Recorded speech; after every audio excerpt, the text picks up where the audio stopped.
Hello YouTube, Elmo3 here. I haven't made a video in a while, so I figured I'd make one now. Considering I finally got my hands on a reel-to-reel deck. Ow! It's a Revox A-77 stereo tape recorder.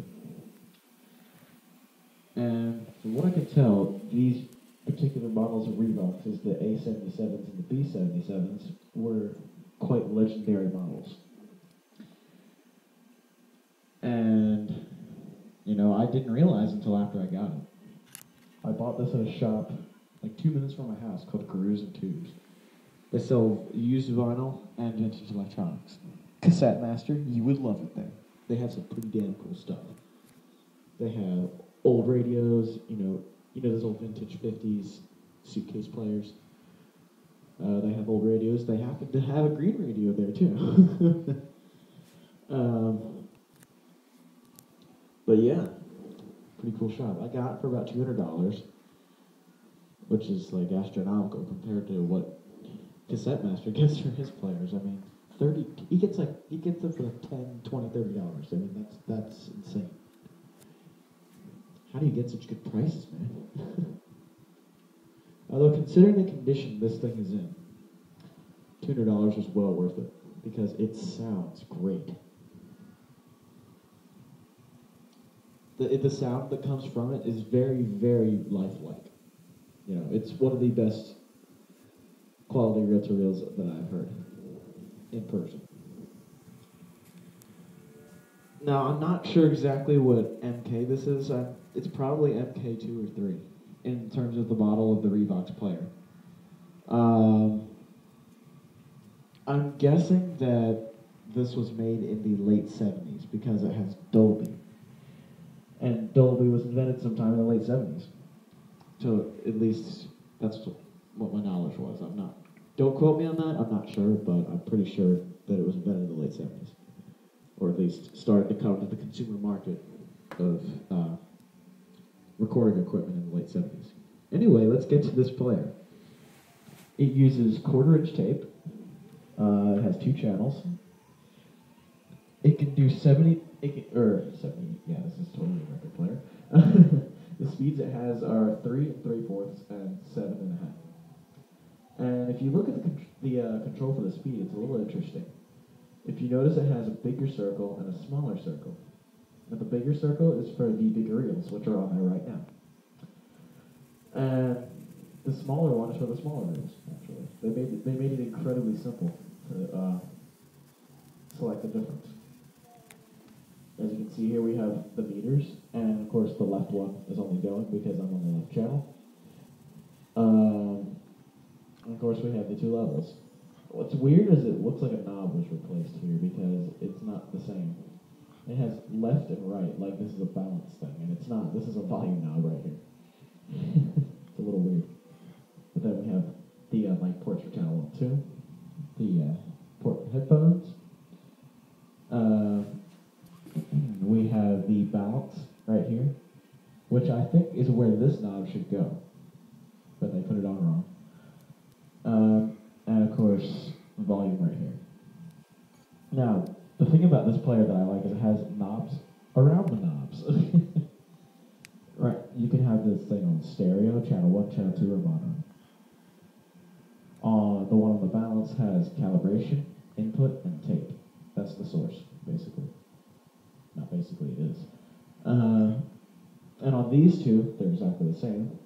We have mic high and mic low. RA, whatever that is. 1 to 2, whatever that is, an auxiliary. The auxiliary I've used to play vinyl through this thing. And that's the front. And of course we have your basic controls that come with any tape player, rewind, fast forward, play, stop, record. And of course we have a nice little red light here. And of course if you open the hood here, we have a little light under the point where the tape is, as you can see. And right there, these 2 knobs are for the record calibration. I haven't played around with that yet. I'm not sure how that affects the recordings, but I gotta ask around about that. And if you look up here, the counter doesn't work. Yay! Which isn't that huge of a deal for me. I mean, that can be easily fixed with a belt, probably. And if you press the button, it just doesn't do anything. The counter just is useless because it doesn't do anything. And, as you can see, it's quite a quiet tape player. You know, oh, another thing about this. The handle is broken as well. There's a thing inside of the right side of the handle where the component where the screw screws in is completely missing. So that's a shame. I can't carry it by the handle. I actually have to carry it by the bottom, which and this thing is a beast. You know, it's not that heavy, but it's heavy enough where it's a beast. Now, if we look at the back, we have left and right speaker ports, except that they're filled in with black, so there's nothing to actually put there. We have the auxiliary input, the mic input. Both of these are standard RCA cables.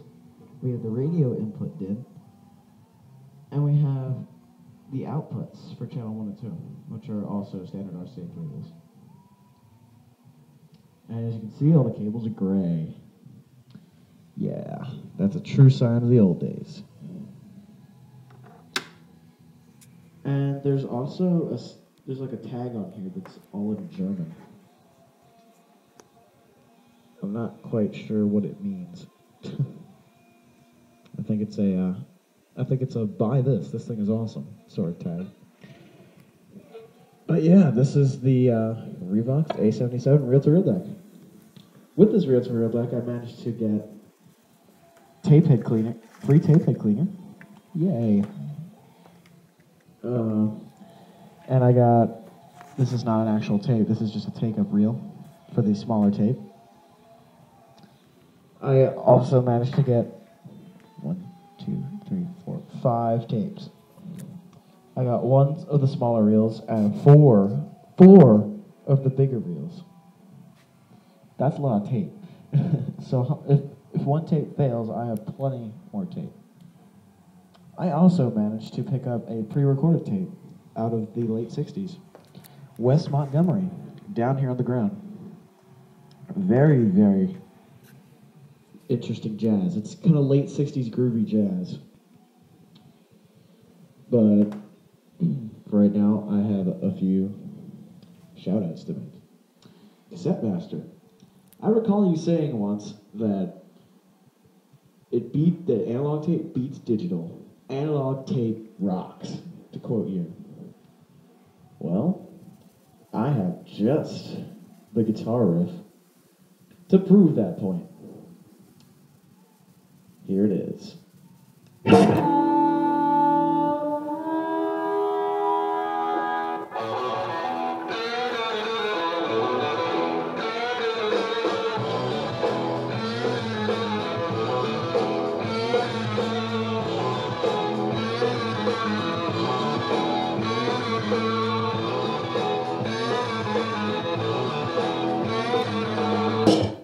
And there you have it. Bring It On Home by Led Zeppelin.